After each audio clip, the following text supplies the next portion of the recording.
jaučiam daugiau mažiau ir vienas iš neramiausių, tokių pavojingiausių, nepalankiausių mėnesių gali būti balandis. Tai būtent balandį mes turėsim Saulės užtemimą balandžio 9, ir ten bus nepalanki padėtis tarp Saturno ir Marso, Merkurijus bus nepalankioj padėty, todėl balandis bus toks įtemptas mėnuo, ten gali būti ir visokie nemalonus ir kariniai reiškiniai ir taip toliau. Tai balandis, kažko galbūt svarbaus nevertėtų planuoti balandį.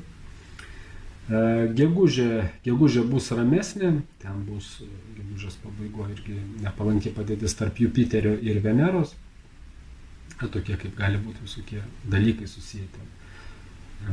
Ideologiniai, filosofiniai, finansų srity gali būti, bet jisai turėtų būti gegužė ramiau nei balandį.